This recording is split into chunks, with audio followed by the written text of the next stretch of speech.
Olá, meu nome é Jorge Guerra Pires, sou doutor em Engenharia da Informação, focado em Bioinformática. Neste podcast, vamos falar de ciência, como a ciência pode nos ajudar a sermos mais racionais em um mundo cada vez mais irracional. Quando vemos o mundo pela ciência, vemos a realidade usando evidências e grandes teorias, grandes teóricos. Como dizia Newton, se eu pude ver mais do que a maioria, foi porque eu subi em ombros gigantes.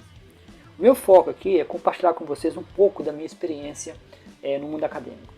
Eu sou apaixonado por ciência desde o ensino médio, desde então eu tenho lido muito sobre o assunto. Então eu gostaria muito de compartilhar com vocês essa experiência que me acompanhou durante toda a minha vida. Para mim, em momentos incertos, em momentos onde a razão nos foge, é exatamente a ciência que pode tornar nosso cérebro cada vez mais racional. Olá a todos. Nesse episódio, eu queria falar sobre mais um capítulo do nosso audiolivro. Eu decidi que eu não vou mais disponibilizar os episódios porque eu tenho um limite de tempo nessa plataforma. Então essa plataforma ela tem uma versão gratuita, né, e tem a versão paga, né? E eu estou usando a versão gratuita. A versão gratuita ela tem dois limites, né? Um é o tempo que você pode postar, né, tempo mensal, e o outro é o tempo que o seu episódio fica disponível online. O que é o seguinte: depois de 3 meses, todos os episódios são apagados automaticamente. Eu geralmente mantenho eu conectei esse podcast com algumas plataformas, entre elas o YouTube. Então, os episódios são salvos automaticamente no YouTube. Então, se você está vendo no YouTube, chances são altíssimas de que você está vendo um arquivo. Então, você pode pensar da seguinte forma, que a plataforma vai postar para você o episódio mais recente, mas também vai ficar disponível arquivado no YouTube. Mas outras plataformas como o Amazon Prime, que é o podcast da Amazon, o podcast do Spotify, e eu também estou trabalhando para colocar em outras plataformas. Esse processo de disponibilizar em outras plataformas é um processo automático. Então, eu não vou mais disponibilizar os episódios, como eu estava fazendo anteriormente, para que eu possa ter mais tempo para falar do meu livro, falar do assunto do livro, que eu acho que é um assunto bastante pertinente, bastante importante. Então, eu te convido a ver o primeiro episódio, se você estiver curioso como que são essas narrações. As narrações são feitas por uma inteligência artificial da Google, e é uma inteligência artificial muito boa. Não é aquela voz robótica, chata. Você pode ver o primeiro episódio, você pode ver as amostras que ficam disponíveis junto com o Google Books. Então são mais de 10 horas de gravação, então seria muito tempo para gravar somente com a minha voz.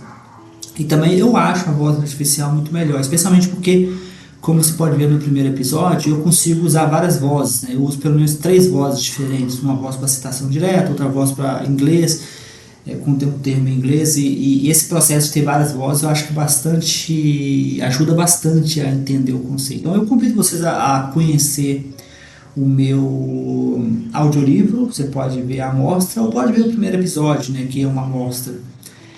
Neste episódio especificamente eu quero falar de um dos capítulos do livro, né? O capítulo é sobre Adão e Eva, né? Uma brincadeira, né? Por que existem furos na barriga de Adão e Eva, né? Se você vê várias imagens, se você for ao Google Image, por exemplo, e procurar Adão e Eva, você vai ver várias imagens.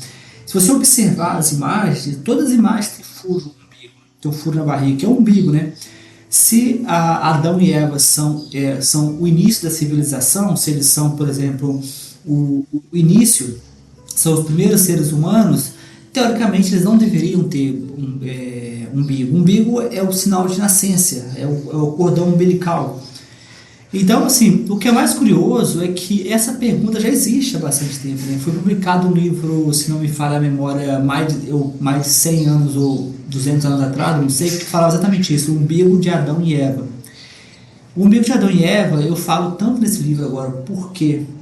Que a pergunta seria a Bíblia, um livro científico, que é o livro mais recente, mas tem também o volume 2, né, da série Ciência para Não Cientistas, no qual eu também falo da questão do umbigo e do Adão e Eva, porque é uma questão bem interessante, né? Essa questão ela surgiu na internet, né? Como eu uso muito a internet, redes sociais, que é algo recente da minha vida profissional, e você vê muitas coisas legais, né?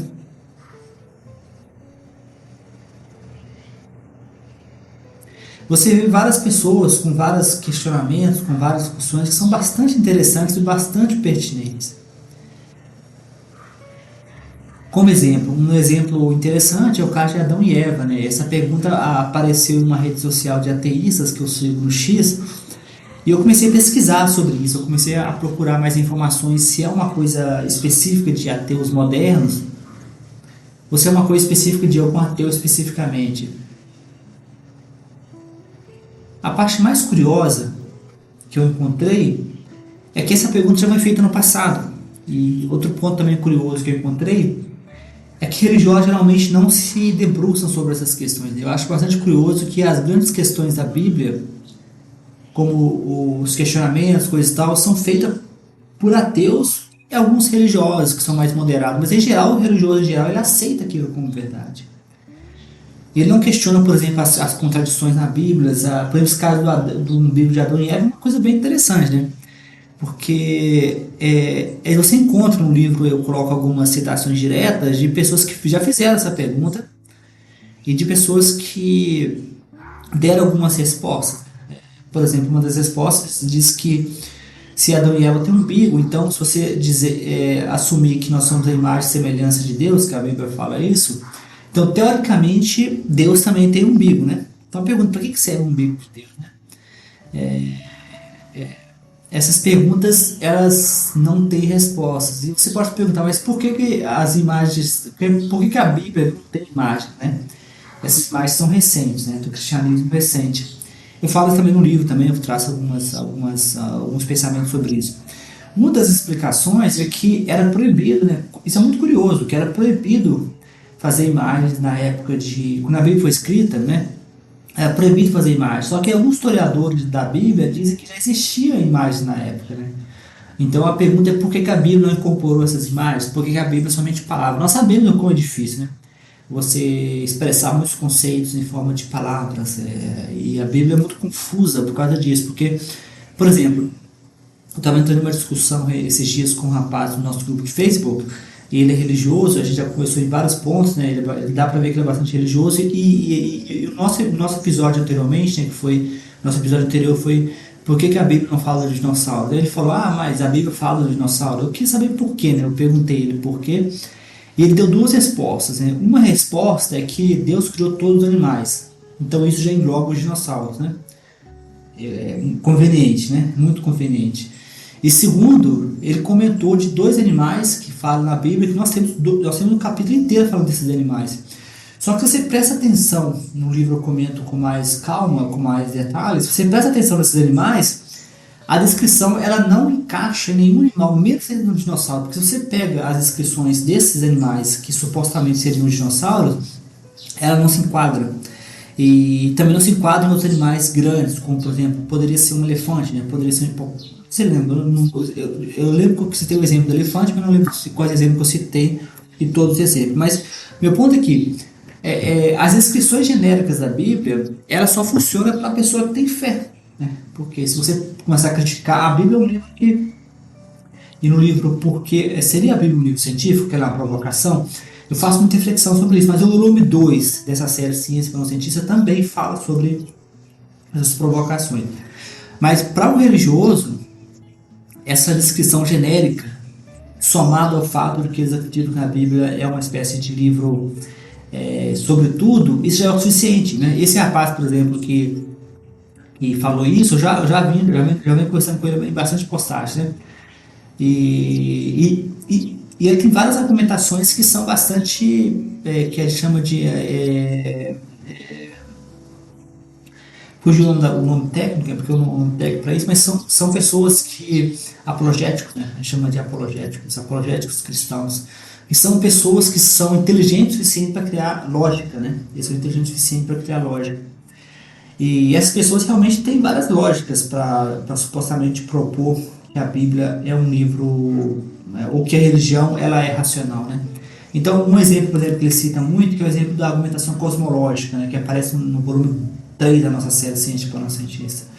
O argumento cosmológico é um argumento muito comum, e esse argumento cosmológico ele vem de Aristóteles. O mais curioso é isso, que ele vem de Aristóteles. Mas quando você, porque a Bíblia não é um livro, seria a Bíblia um livro científico, é o título desse livro mais recente, nele lá ele fala da argumentação de Aristóteles. Por exemplo, um furo que os religiosos cometem ao usar a argumentação de Aristóteles é não levar em consideração as alternativas. Quando Aristóteles fala que você não pode ter uma sequência infinita de passos, né, que Aristóteles fala o seguinte, que, em resumindo, né, todo movimento precisa de outro movimento. Então, se eu tenho um movimento, eu preciso de outro movimento para criar esse movimento. Então, ele fala que isso não pode ir infinitamente. Então, houve um começo, né? Esse começo seria Deus, né? Então, Deus seria o começo de todos os movimentos. Então, o Big Bang, por exemplo, precisaria de um Deus para dar início a esse movimento Big Bang. O furo dessa... Na verdade, Aristóteles nunca falou de um Deus por si só, né? É muito provável que Aristóteles usou Deus como uma metáfora, né? É muito provável que usou como metáfora. E mesmo que não tenha usado como metáfora, ainda assim Aristóteles não falou de um Deus dos crentes, né? Que seria um Deus teísta, né? Que seria um Deus pessoal. Então, no máximo, Aristóteles acreditava em um Deus deísta, né? Que é um Deus cósmico. E mesmo que você tente assumir que Aristóteles realmente falou de um Deus, existem inúmeras outras alternativas para explicar esse movimento inicial. Para cada caso, você deve analisar individualmente, mas no caso do Big Bang, ou seja, no caso do início dos tempos, né, do início do universo, esse início poderia ser, por exemplo, a teoria das cordas fala que esse início foi quando duas placas de universos paralelos se colidiram, então elas colidiram e fizeram bang. Então, esse início do motor, ele foi, na verdade, nada mais nada menos do que duas placas de universos paralelos se colidindo, né? Essa seria a teoria das cordas, que é uma teoria que não é cientificamente aceita ainda, mas eu acho que a explicação dele é muito mais plausível do que a explicação, por exemplo, de que foi Deus, né? Você pode pensar da seguinte forma, por exemplo, né? Se você tem um lago, né? A superfície de um lago, a superfície de um lago está calma, e você solta uma pedra, essa pedra ela dá início ao movimento. Mas você pode me falar, mas a pedra ela deu início ao movimento? Então você deveria considerar a mão, né, que soltou a pedra. E você falaria, mas a mão então seria Deus. Sim, faz sentido, mas o ponto aqui, e se, por exemplo, o universo que você está usando for um universo bidimensional, né? Suponha que, por exemplo, o seu universo seja somente a superfície da água. Então, a pedra criaria um movimento sem ser um movimento por si só, porque se a pedra entra na superfície da água de forma totalmente paralela, totalmente ortogonal, com um movimento de 90 graus, isso quer dizer o seguinte, que se você fizer uma decomposição do movimento da pedra, o movimento da pedra na superfície da água ela tem um movimento zero. Então, se você decompor, né, a gente aprende isso no ensino médio, fazer decomposição de forças, né? Então, todo o movimento da pedra está na dimensão vertical, né? Não é um movimento na direção horizontal, é zero se a pedra cair em um movimento de 90 graus perpendicular à superfície da água. Esse é o tipo de coisa que a gente aprende no ensino médio, mas a gente melhora na engenharia. Aí você pode me falar, mas e daí? Eu vivi em uma dimensão tridimensional. Mas vamos lembrar que Albert Einstein nos disse que na verdade nós vivemos em uma dimensão, 4 dimensões. Então a quarta dimensão seria o tempo. Mas cientistas modernos já sugerem que pode existir outros movimentos, outras dimensões. Por exemplo, a gente não consegue explicar a gravidade, né? Apesar de que Newton propôs a teoria da gravidade, Albert Einstein propôs a teoria da relatividade geral, que fala da gravidade, ainda assim, nós não conseguimos uma explicação totalmente plausível, né? Nós ainda não temos uma explicação. Então, uma das teorias que fala que a gravidade consegue andar entre dimensões, né? Que chamar de gravitons, né? Que esses gravitons eles passam de uma dimensão para outra. Então, você vê que é possível sim explicar porque Aristóteles viveu numa época que foi o início da razão, né? A idade da razão, o início de toda a ciência. Então é normal que Aristóteles seja hoje, né? Aristóteles seja substituído por cientistas modernos. Então, quando o religioso ele usa Aristóteles para provar a existência de Deus, ele aceita aquilo como suficiente, ele está fazendo a mesma coisa que ele faz com Adão e Eva, né? Quando ele não questiona, por exemplo, o umbigo, que é muito mais óbvio, né? O argumento cosmológico ele é muito mais avançado do que a pessoa não questionar o umbigo de Adão e Eva. Só que o argumento cosmológico ele é baseado em uma ciência, uma filosofia que não tem mais validade no sentido de que nós temos cientistas modernos que são muito mais avançados do que Aristóteles. É fato que muitos cientistas usam Aristóteles, né? Mas se você pega no volume 2 da nossa série, né, dessa série Ciência para um Cientista, você vai ver que no volume 2 tem um capítulo inteiro sobre Tomé. São Tomé, ele conseguiu, com muito esforço, convencer a igreja de usar a razão. Né? Uma das maiores críticas, eu comento isso no volume 3 da série, uma das críticas que Marco Aurélio, né? Marco Aurelius ou Marco Aurélio, se você quiser chamar, que era um estoico, um imperador estoico, tinha contra os crentes, né? Contra os cristãos na época, é que os cristãos não usam lógica, não usam razão. O estoicismo é o oposto, né? O estoicismo é a ideia de que você tem que se apegar à razão, se apegar à realidade, se apegar aos fatos. Então o estoicismo é a versão mais primitiva, vamos dizer, da ciência moderna. Então, São Tomé, isso foi bem depois, São Tomé, com muito esforço, conseguiu convencer a Igreja Católica, os crentes, os cristãos em geral, a usarem lógica. Então, muito possivelmente, esse uso de Aristóteles, né, que você pode perguntar, mas por que eles não usam Platão? Por que eles não usam Sócrates? Né? Por que estão usando Platão especificamente no argumento cosmológico? Acho que parte da explicação está nisso, porque São Tomé já maciou a carne dos crentes, né? Já deu aos crentes uma ideia de que tá ok se usar lógica, usar razão, né? Que é o argumento cosmológico, mas somente se for Aristóteles, né? O que mostra muitas vezes o efeito burro empacado, né? Que é o caso do crente. O crente é um burro empacado, né? Porque as coisas evoluem e eles não aceitam essa evolução, né? Agora, por exemplo, no caso do design inteligente, né? Que é uma tentativa de aceitar a teoria de Darwin, né? A teoria de Darwin ficou tão massiva que é difícil negar. Então você tem um criacionista e você tem o design inteligente, que seria uma tentativa de aceitar parte, né, aí você tem também um museu, os museus americanos como exemplo, que colocam ossos de dinossauro de verdade, mas mudam as datas dos ossos de dinossauros para que fique dentro do tempo bíblico. Então esse rapaz que falou o seguinte, sim, que foi o capítulo anterior que a gente falou, por que a Bíblia não fala do dinossauro, né? Que foi o capítulo anterior, nosso. Então, por que a Bíblia não fala dos dinossauros? No caso desses museus criacionistas, né? No caso dos museus criacionistas, o que eles fizeram foi isso, né? Eles pegaram o osso dos dinossauros, eles pegaram as datas bíblicas e alteraram mesmo, né? Alteraram as datas. Né? O objetivo é fazer com que o tempo bíblico nunca seja respeitado. Mas isso foi a primeira vez? Não, isso não foi a primeira vez. No capítulo, no volume 2, especialmente no capítulo de Adão e Eva, no capítulo de Adão e Eva, eu chego a falar isso, né? Eu chego a comentar sobre essa tentativa bizarra, né?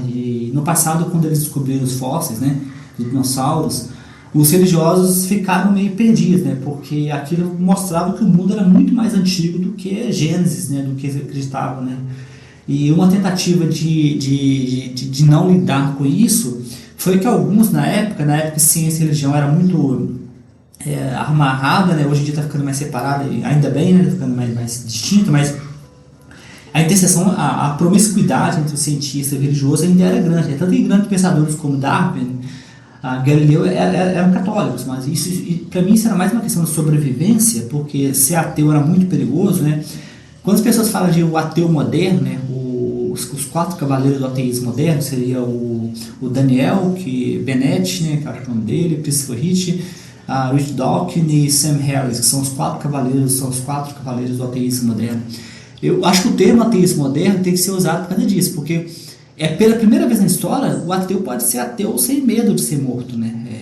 Então, antigamente era muito perigoso ser ateu.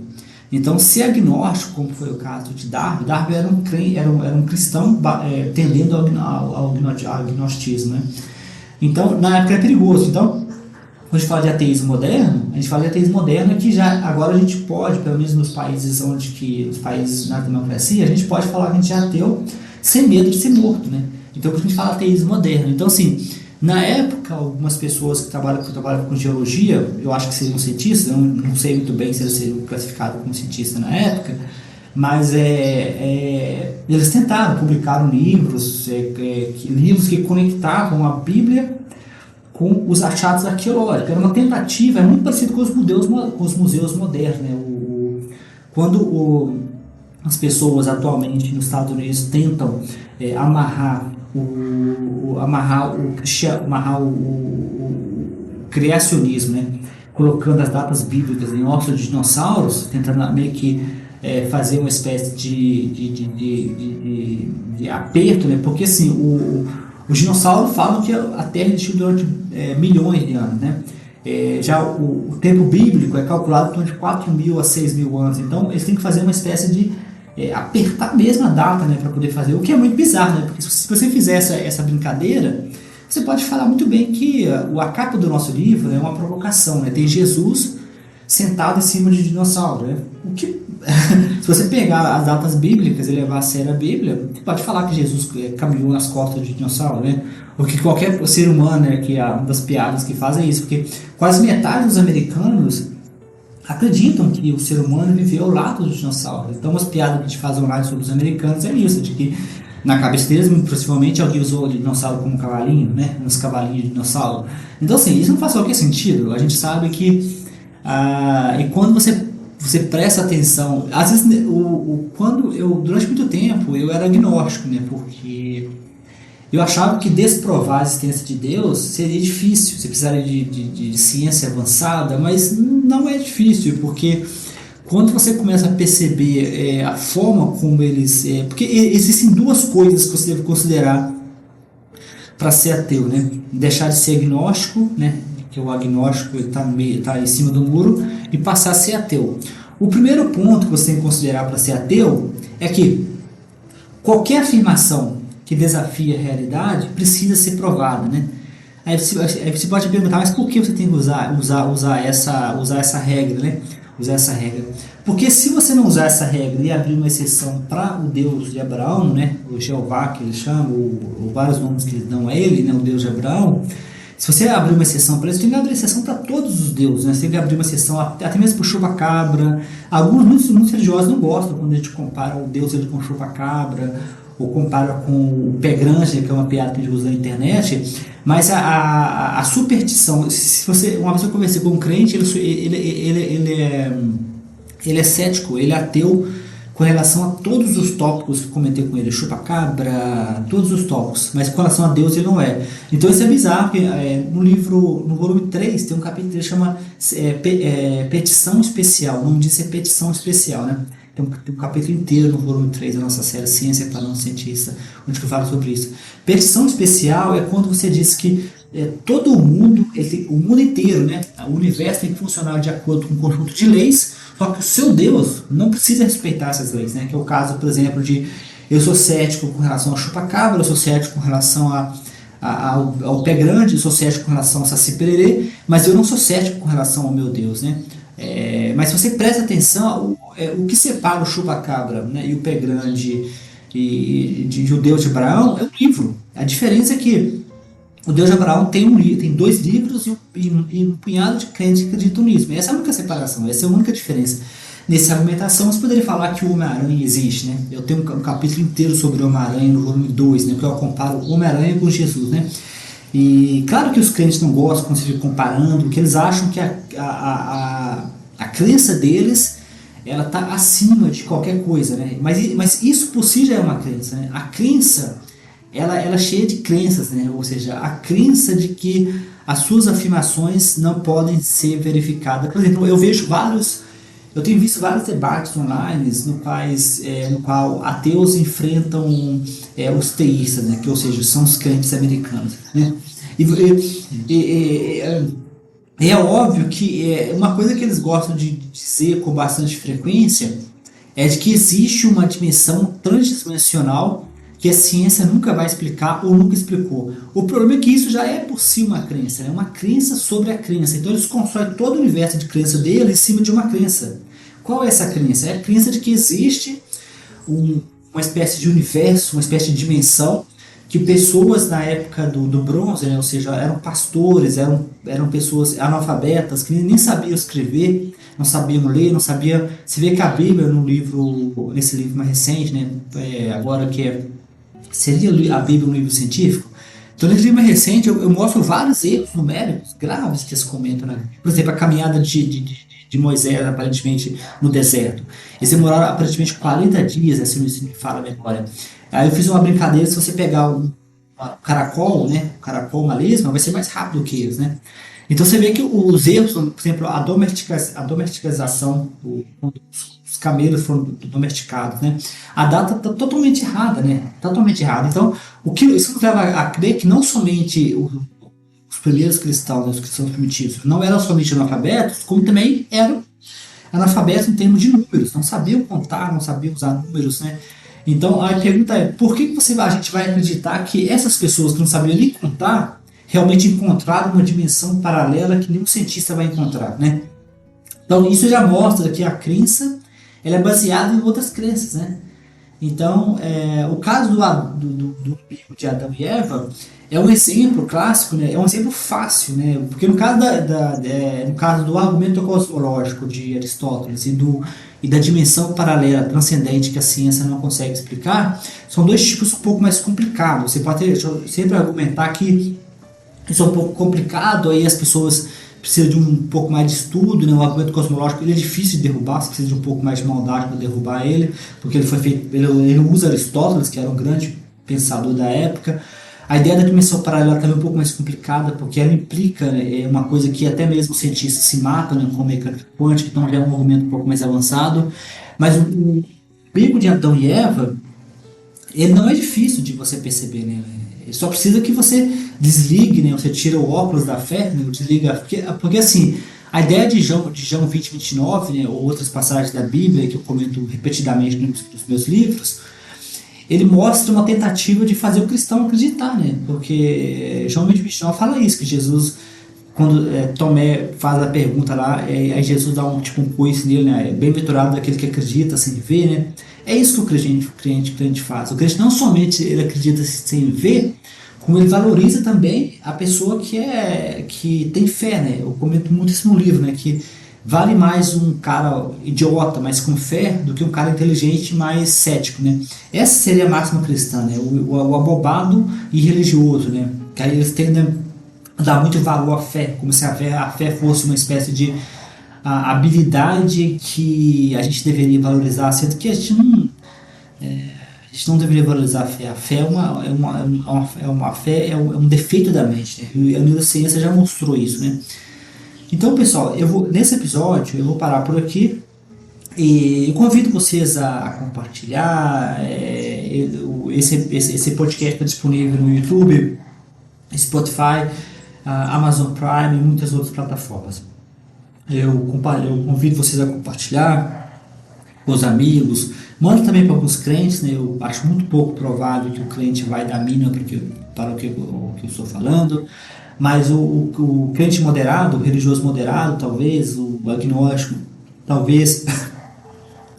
Então eu gostaria de convidar vocês a continuar acompanhando o meu trabalho. Lembrando que os livros estão todos disponíveis na Amazon, Google, Amazon Prime, desculpa, não está na Amazon, eu tirei da Amazon Prime, mas ele está disponível na Amazon, né, como livro, está disponível no Google Books, Google Play, está disponível em formato Kindle, que é na Amazon, disponível também em formato de e-book no Google Books, né, e Google Play também, e também disponível em formato de audiolivro, né? O audiolivro está sendo especial, então eu espero que você goste da voz, né? A gente não tem muitas opções de voz em português, uma parte das vozes estão em inglês, então se a gente fizer um audiolivro em inglês, as opções são muito mais de voz. Em português as vozes são limitadas, mas em inglês são muito mais vozes.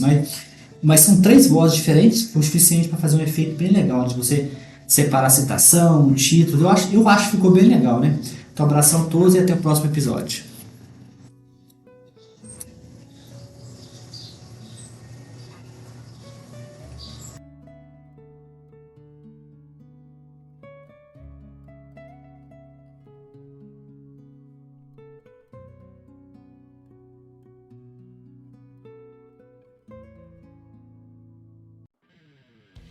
Muito obrigado pela atenção.